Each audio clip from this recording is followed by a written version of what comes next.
Boker Tov, il est 8h heure de Jérusalem, 7h heure de Paris. C'est l'heure du premier journal d'information ce matin sur Studio Qualité, un journal qui est relayé comme chaque matin sur les ondes de Radio J. Et autant de le dire tout de suite, il n'y a pas de cessez-le-feu actuellement entre Israël et le Hamas. Les avions de chasse de l'armée de l'air israélienne ont bombardé la nuit dernière des positions du Hamas dans la ville de Rafah, au sud de la bande de Gaza. Une demi-heure plus tard, l'alerte rouge a été déclenchée dans la zone industrielle d'Ashkelon. Le porte-parole de l'armée israélienne a indiqué ce matin qu'une roquette avait été tirée par le Hamas en direction d'Israël et qu'elle a été interceptée par le système d'hommes de fer.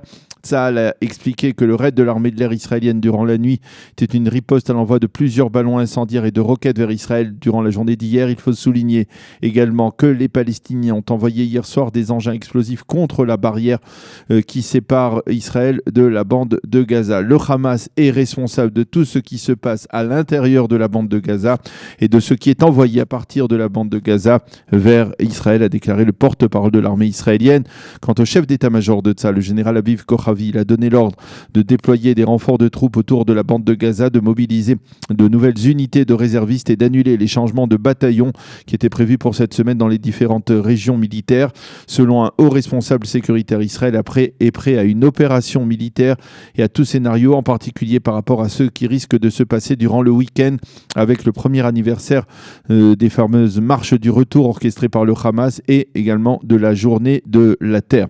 Il faut souligner que Benyamin Netanyahou a mené jusqu'à tard dans la nuit hier soir des consultations intenses avec les responsables de la défense nationale, le chef d'état-major, le chef du Shin Bet également, par à coup le chef du Mossad israélien, mais que les ministres du cabinet restreint pour la sécurité nationale, eux, ont vivement critiqué la décision du Premier ministre de ne pas les réunir en cette période de vive tension. Ils ont affirmé en effet que M.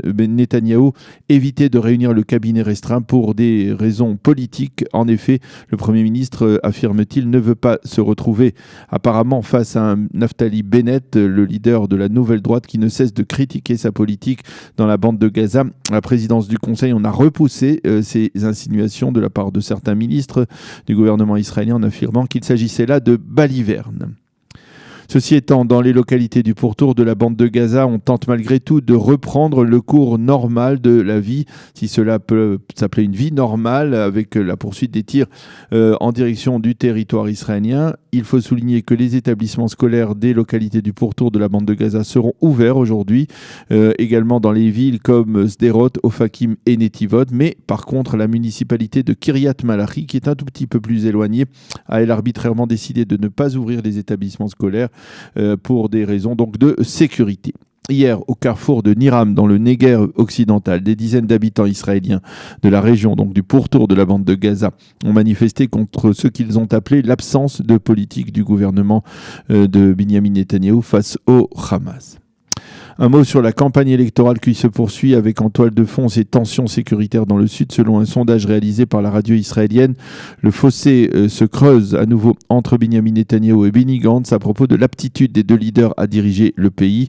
Après avoir réussi à se rapprocher ces dernières semaines du Premier ministre Netanyahou, Benny Gantz s'en éloigne et le fossé se mesure en termes de pourcentage, moins 10% de moins pour Benny Gantz que pour Benyamin Netanyahou, donc concernant les aptitudes à diriger le pays. Selon ce sondage, Benyamin Netanyahou a plus de chances que Benny Gantz de former la prochaine coalition gouvernementale. Et toujours selon ce sondage, la majorité de la population israélienne estime que la riposte de l'armée israélienne à l'envoi du missile qui a détruit la maison de la famille Wolf à Mishmeret lundi matin était, je cite, faiblarde. La Syrie a appelé hier soir à une réunion de crise du Conseil de sécurité de l'ONU pour débattre de la reconnaissance américaine de la souveraineté israélienne sur le plateau du Golan. De sources diplomatiques, on explique que Damas entend s'élever contre la violation du statu quo sur le plateau du Golan à la suite de la décision donc de l'administration Trump.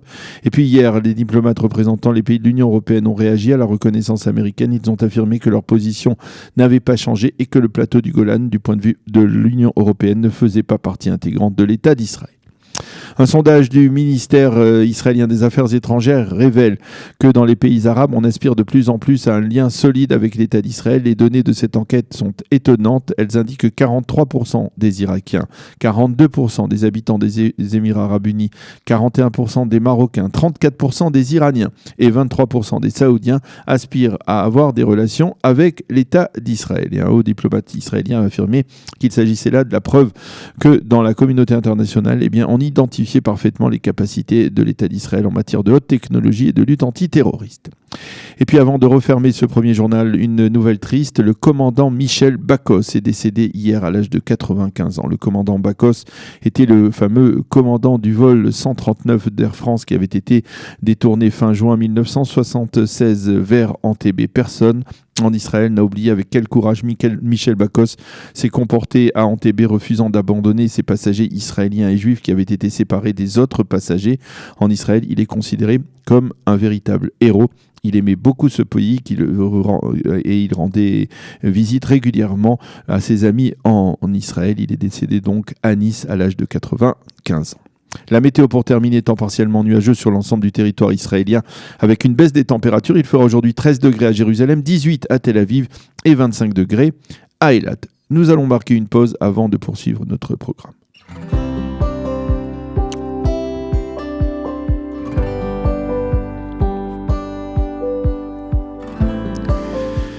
Boker Tov, à nouveau, nous sommes le mercredi 27 mars 2019, nous sommes le 20 Adar Bet 5779. Daniel Aïko micro, Ariel Benichou et Sarah son nom m'échappe encore, mais ça va arriver. Sarah à la technique. En tout cas, heureux de vous retrouver ce matin pour une nouvelle heure d'actualité qui a débuté, vous l'avez entendu, par un premier journal d'information sur Studio Kalita, relayé sur les ondes de Radio J.